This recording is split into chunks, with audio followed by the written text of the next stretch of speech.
interviewer and your AI moderator to be able to probe as effectively as possible. So this is going to be the main topic that I'm going to walk you through, and then I'm going to show you an example of an AI interview task that I set up with the right probing guidance, so that you guys can follow through. And I'm happy to share that discussion guide with all of you later after we're done with this. But yeah, in a nutshell, did want to just walk you guys through, what are some of the, key ideas that I have in mind in terms of, what probing is. So I won't talk about what AI interviews is. I'm sure you guys are all aware of, what AI interviews is and how we've implemented into Hubble.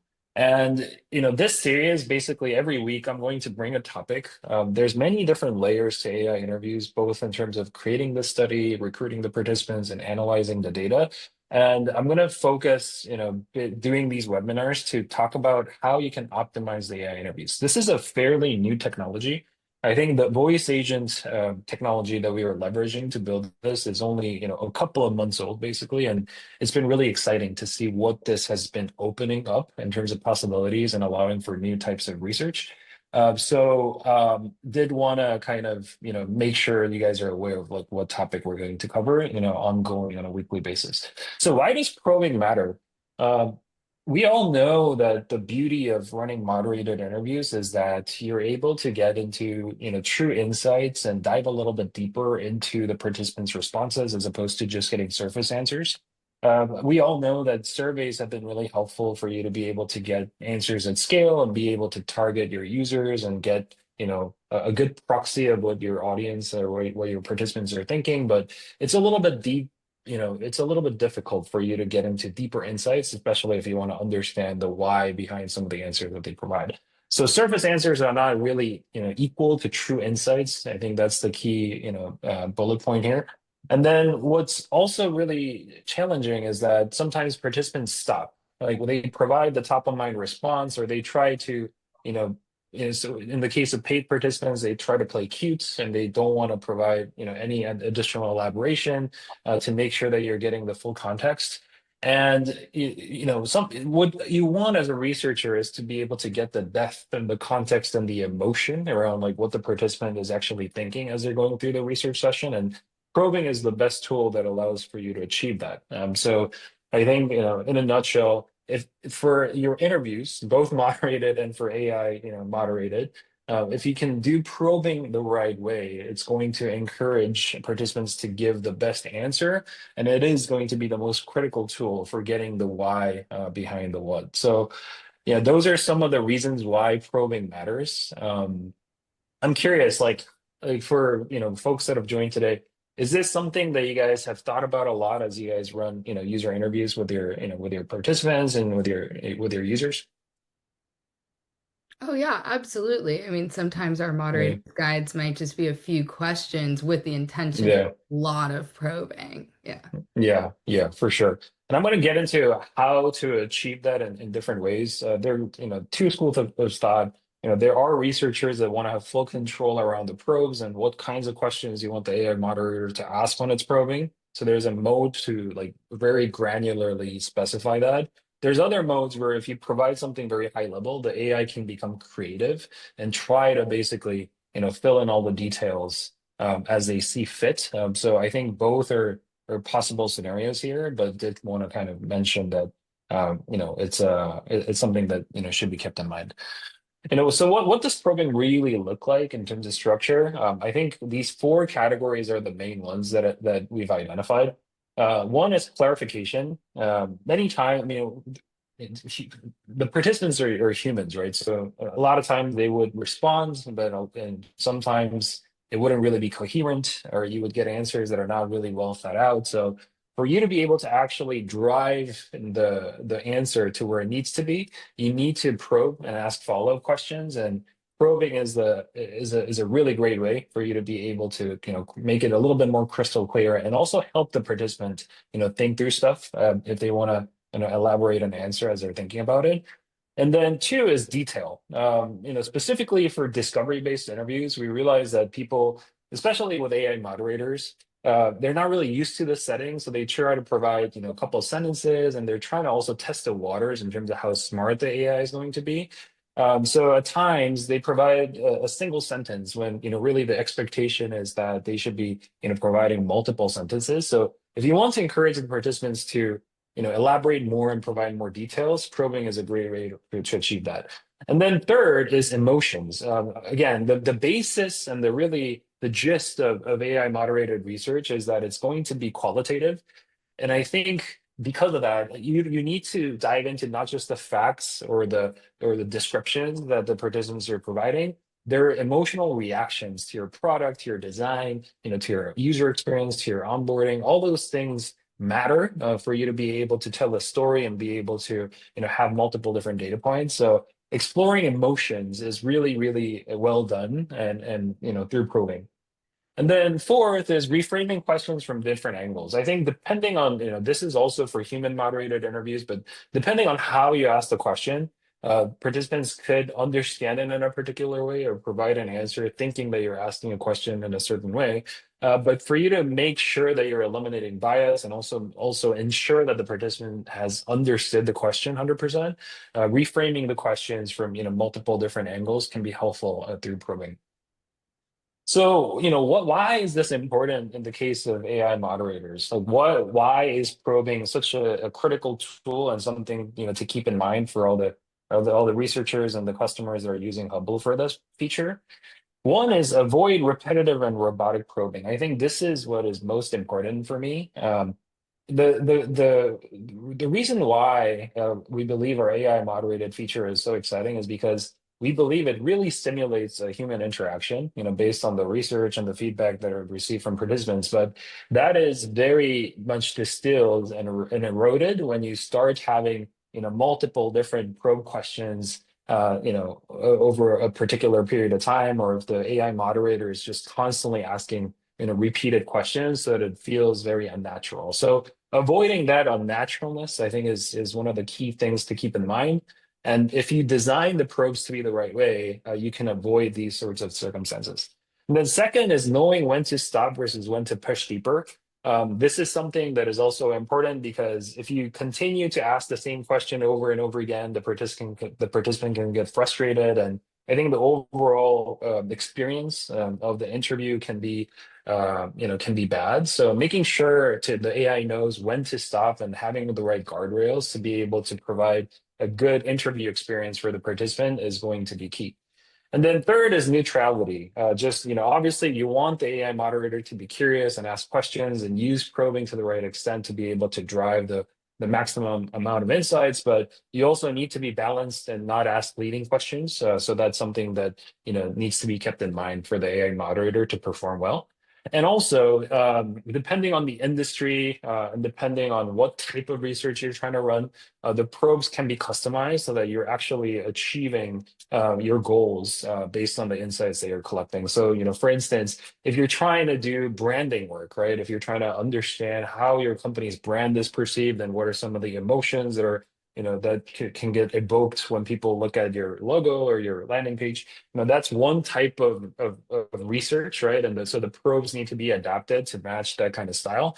Oh, and in other cases, you're trying to do more evaluative research. Hey, what do you think of this feature that we added? Like, hey, like, what type of experience do you have when you download our new mobile app, when you try to, watch these videos? Like, those are things that are much more fact-based, and you need to, make sure to understand what experience the participant has gone through and make sure the AI has context around that so that it can probe effectively. So I would say the participant styles are, really key, and making sure that the probing matches the participant's characteristics is something that, should be thought about.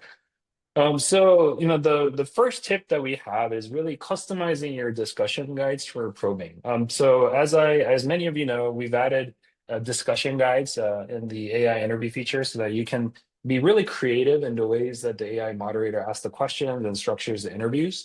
And our tip is to really take advantage of the flexibility that we offer through the discussion guide so that when you're actually, creating these interviews and, the AI moderator is following your guide, it can know what probing questions to ask and what are some of the appropriate things to be kind of, sprinkled into the interview. So I'm going to actually show you guys an example that I've built so that you can see how, like when we actually we use this feature ourselves as well, like as we were testing products and we're getting feedback from our customers. So like how we structure things. So I'll walk you guys through that and then let me know if you have any questions. So this is an AI interview task.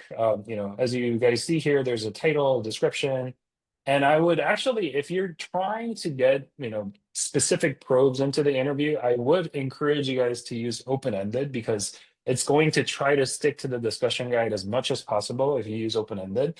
I can talk about the other time lengths and what you can achieve through them later, but just let's get started here.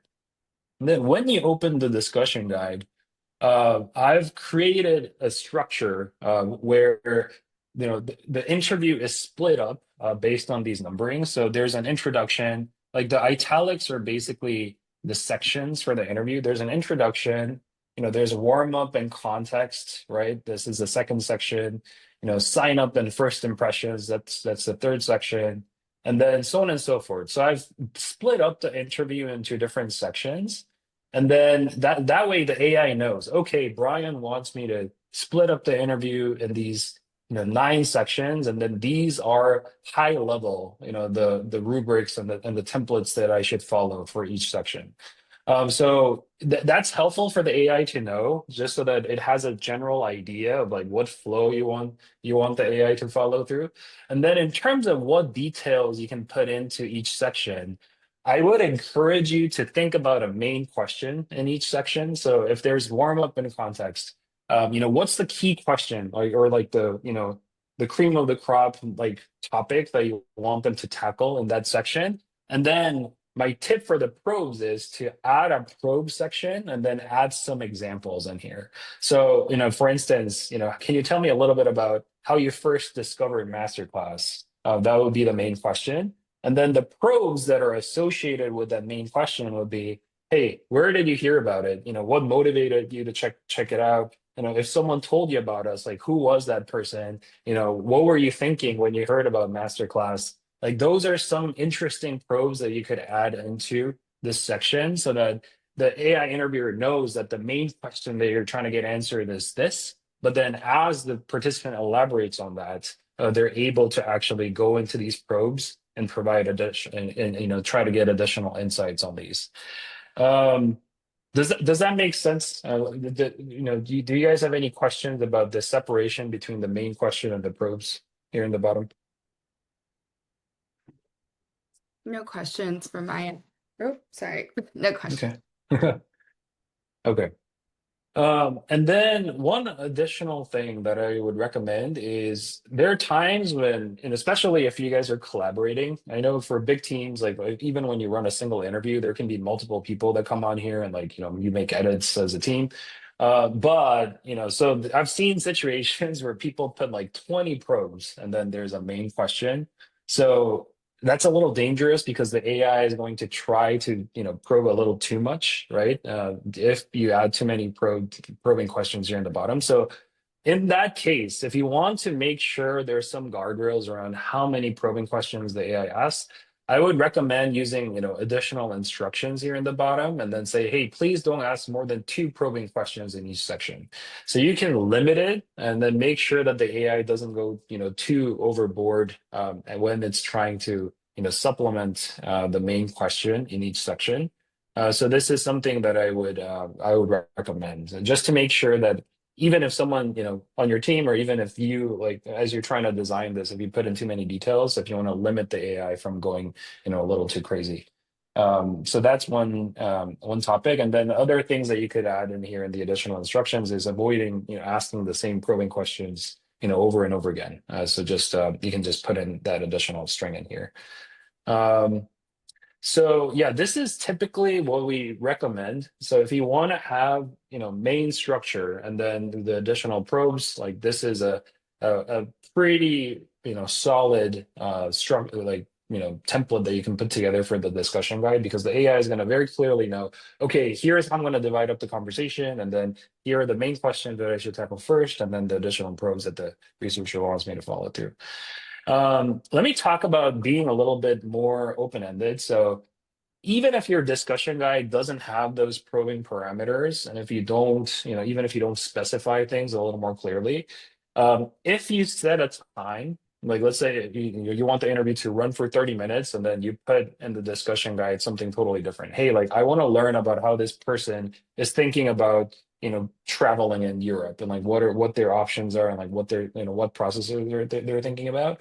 If you put that in, the AI is going to be very creative and try to do the filler questions and the probing itself. Like we've customized this and we've fed information to the moderator so that it knows what are some of the basic moderating probing questions that it could ask depending on the circumstance. But many times, people want to have control over like what probing questions the moderator will ask when it's interacting with the participants. So, this is a more common path that we see. But if you just want to do something in a little bit more free form and make sure that the AI can be as creative as possible, we would recommend things like general discussion guide.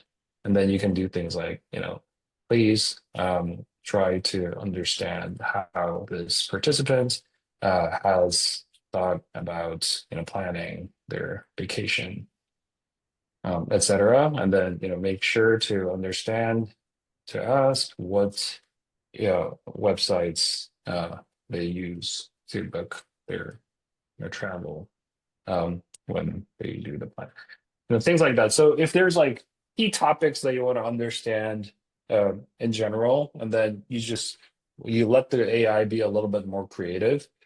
This time interview length is going to be basically, the parameter that you set so that the AI knows, okay, like Brian wants to learn about these two topics, and I have the freedom to, go with the flow and then ask the participant about, different things that they mention as they're talking about these broader topics. So yeah, those are our general recommendations in terms of how to approach probing, in two different ways. I would say, just in summary, one, put it in the probing section into the discussion guide so that the AI knows clearly what types of additional, information you want to get in each section. And then break out the interviews in different sections and in the outline, just so that the AI can understand what structure you're looking for. And then it's also easier for you to do the analysis later when you review the videos because it's going to have that exact format. And then two, if you just want to run something a little bit more free form, try running it with a in a set time frame and then provide some bullet points in terms of what is the key insight or the theme that you want to collect through the interview, and then the AI is going to run with it with a little more creativity. Any questions about the discussion guide format that I mentioned? Sorry, I have a question. I couldn't find the hand, digital hand. So, anyways, um, quick. I think maybe I got confused by one thing, Brian, which is Yeah. so I get the point that you recommend having only two probes per question, and Mhm. things like that. But how does a sample interview actually work? Does the AI further send out, different variations of those probes based on the responses they're getting? It will, yeah, it will, and that was just an example, Shilpa. So I just wanted to illustrate how to solve a concern that we've been getting, which is what do you do if like you have 10 potential probing questions that you want to ask, and you only want them to ask two. If you want to make sure that the AI moderator doesn't go overboard and like spend 3 hours with the participant, adding those guardrails so that the AI knows, okay, in the introduction section, I'm only going to ask two probing questions, and then so on and so forth, so that it doesn't go a little too crazy. And that was the purpose of that. And we've seen that depending on the participant's response and also the initial insights that they provide, the AI does pick the probing questions depending on which ones would be most interesting. So yeah, you're not going to see the AI moderator ask the same probing questions over and over again. I think if you provide like five, it's going to pick and choose which one is going to be the most appropriate depending on the participant. Okay, no, love that. Sorry, quick question, because I've never actually seen an AI moderated interview happen. Do the so is it like the respondents are responding out verbally and the questions are Yes. being uh, Yeah, I can show you. Actually, let me show you an example. I think yeah, let me show you an example just let's see this one. Yeah, so this is a travel one. I Thanks don't know for if you can joining hear though. today. To Can you hear the audio, Shilpa? I can, Yeah. I can. Yeah, okay. So start, can you tell me a little about the last trip you planned or booked? Yep, I'm currently planning a trip to Italy in November. It's going to be 4 days to Rome, 3 to Florence, and 2 to Venice with my wife, 2 kids, and my mom. That sounds like a lovely trip. When you decide to take a trip like this, what's the first thing you usually do to start planning? I think about the time of year I want to go. I look at like the weather for that time of year at the destination, and then I start on sites like Google Flights to see when a good time. yeah, so that's it's a quick example, right? But basically, the participant will join. They're going to be able to see the topic of the interview, a little bit of a description in terms of what, the content of the interview is about or what the purpose of the research is. And then they're going to get the voice. The AI is going to be speaking to moderate the interview and asking these questions. And then as an output, you're going to get a video file like this, including the transcript so that you can see what types of questions were asked by the AI and then also the voice recording of the participant. In this case, we asked them to record their face. There's also an option to run it without the face recording if you only want them to, share their feedback through voice. So both are possible here. Yeah. Perfect. Thank you so much. I will have to drop Brian, but this was amazing. Okay. Yeah, I just wanted, I shared in the chat, we got some positive feedback from a participant of the AI moderated interview yesterday. That Yeah. was a really good experience for them. And yeah. Yeah, I mean, and we've been hearing these from other customers as well. I think it feels this was obviously like an experiment for on our side as well, but it does seem like it triggers an easier conversation from participants versus filling out a survey or just going through like some other type of experience because the AI feels personal and then is also able to react to the responses that the participant is providing. So I think it's very promising. So we're going to continue to, hone this and build this out so that you can use it in your workflows. And I would say, maybe Shilpa drop, but the difference of how we're approaching the AI interview is that we're treating it as a task so that you can combine this with other things. You can put in a cart sort, you can show a prototype, you can put in a website so that you're running research, you're creating a study that is a hybrid and you can sprinkle these AI interviews as parts of your unmoderated research. So, yeah, basically. Yeah, last tip that I have, sorry, I'm kind of going in circles here, but is to test your moderator. I really think, even if you don't like spend 20, 15 minutes talking to the moderator, just getting a sense of how it's opening up and like what are some of the types of questions that it's asking, I think is really helpful so that you can, get a sense of, even the intro. Like that's something that it's helpful to check just so that you can tell whether the AI is actually behaving in the right way. So I would say this is good, and then even just as a gut check of making sure that you're getting the right types of conversation. All right, so I'm gonna do some Q&A. Anything else? Maybe it's just you, Sam, and then Janet. Yeah.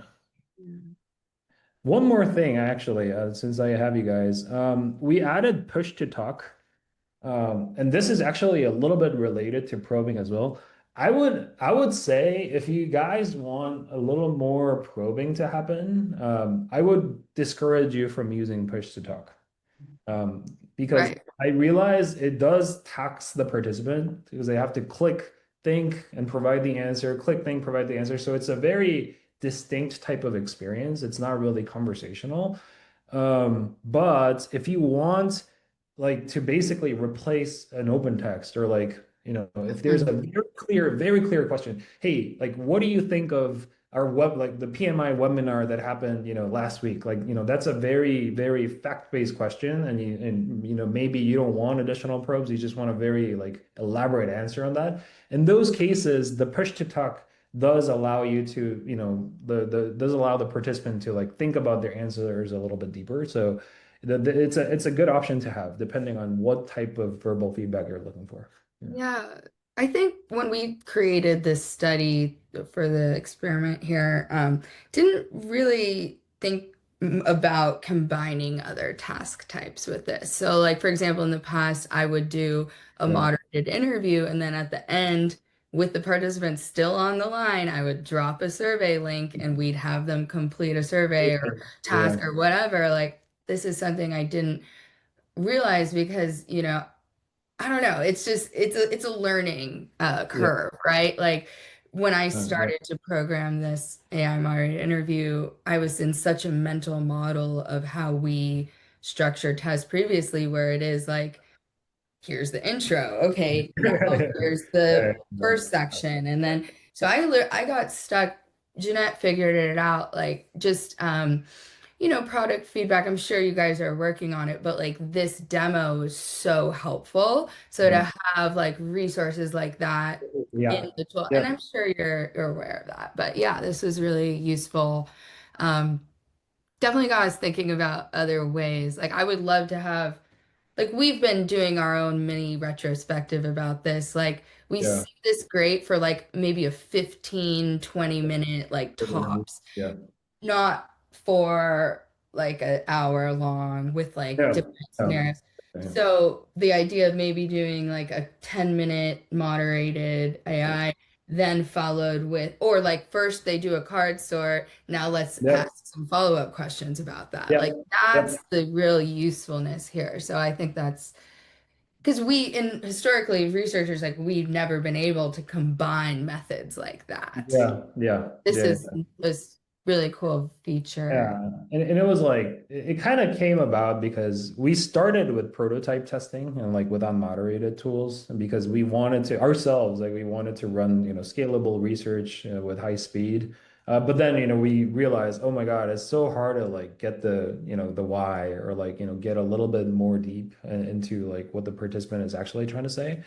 So this is a new form, like, combining these more structured data, the tasks that you can collect through things like card sort surveys, but then be able to, sprinkle the conversation layer so that you can, make it much richer. Mm.